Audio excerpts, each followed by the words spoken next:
Hello, I'm Matt Henderson, and this is an audition for Tevye in Fiddler on the Roof and Bratt in How to Succeed in Business Without Really Trying. Tevye sides first.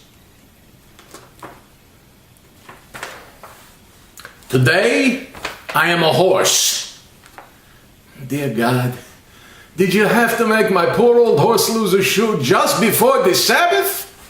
That wasn't nice. It's enough you pick on me, Tevye. Bless me with 5 daughters, a life of poverty. What have you against my horse? Sometimes I think, when things are quiet up there, you say to yourself, let's see, what kind of mischief can I play on my friend Tevye? Anyway, my daughter Tzeitel and her husband Mottel have been married almost 2 months now. They work very hard. They are as poor as squirrels in winter. But they're both so happy they don't know how miserable they are.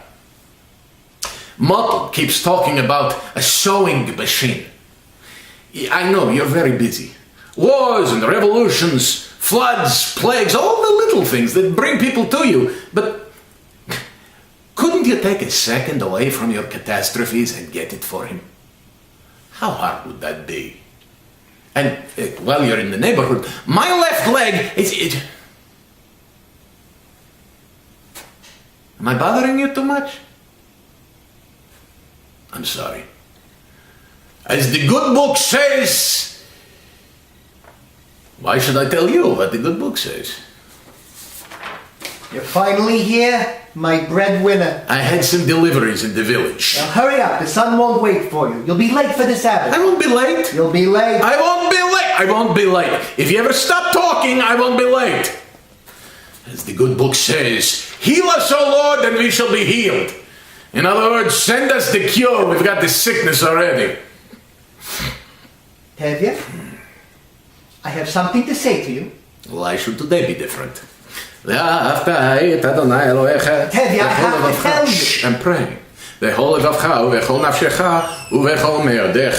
wolf wants to see you. The butcher? About what? I don't know, only that he says it is important. What can be important? I have nothing for him to slaughter. After the Sabbath, see him and talk to him. Talk to him about what? If he is thinking about buying my new milk cow, he can forget it. Tevye, don't be an ox. A man sends an important message. At least you can talk to him. Talk about what? He wants my new milk cow. Talk to him. All right! After the Sabbath, I'll talk to him.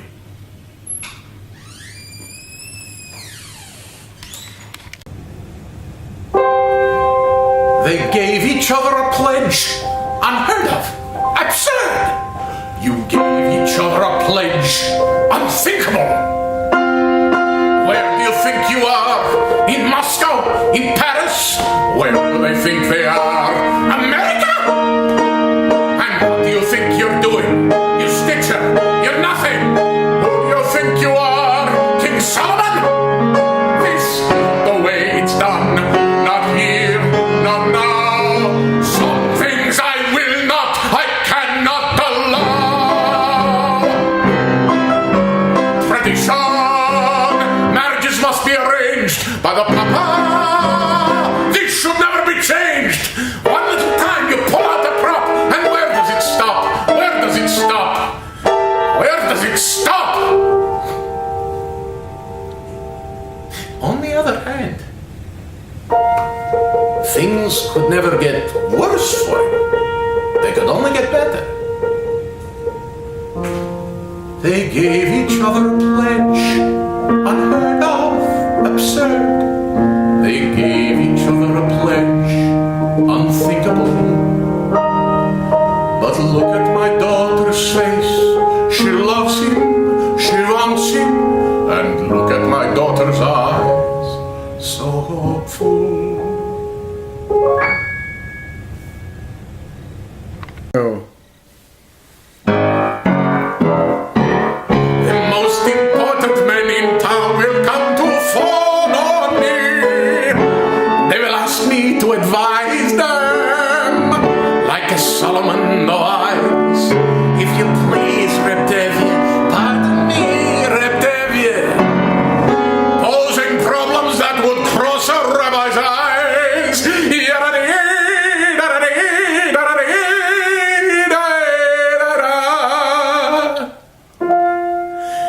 If I were rich, I'd have the time that I lack to sit in the synagogue and pray, and maybe have a seat by the eastern wall, and I'd discuss the holy books with the learned men 7 hours every day.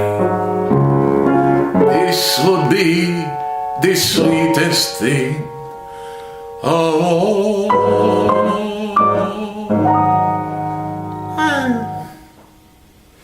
If I were a rich man, yidle deedle diddle diggy diggy deedle diddle dum, all day long I'd bitty bitty bum. If I were a wealthy man, I wouldn't have to work hard. Yidle deedle diddle diggy diggy deedle diddle dum.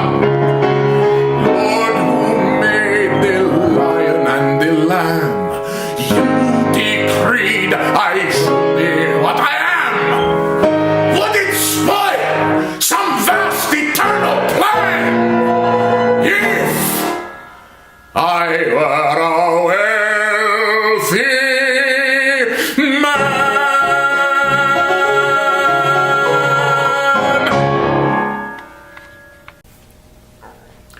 These are the how to succeed sides. Now, wait a minute, young man. Where do you think you're going? Oh, just to see the personnel manager, sir. I'm the personnel manager, and we're not hiring anyone. Well, I was just speaking to Mr. Bigley. Bigley? Yes, sir. J.B. Bigley? Yes, sir. He told me to see you. But you were speaking to J.B. Bigley himself? Yes, sir. I just bumped into him. Ah. He's a friend of yours. Well, sir, I don't think a man should trade on friendship to get a job. Well, by George, I like a man who stands on his own 2 feet. Step into my office. I think we can work something out. My name is Bratt, and you are, Finch, sir. Pierpont Finch. Pierpont. Say, maybe that ought to be J. Pierpont Finch, huh? As a matter of fact, sir, it is. Yes, well, Jay, you don't happen to have a... Yes, let me do that for you. Now, my secretary will take care of all the forms and getting your particulars. If there's anything you need, you just let her know. Nice to have you on the team, Finch. Well, I'm glad to be playing with you, sir.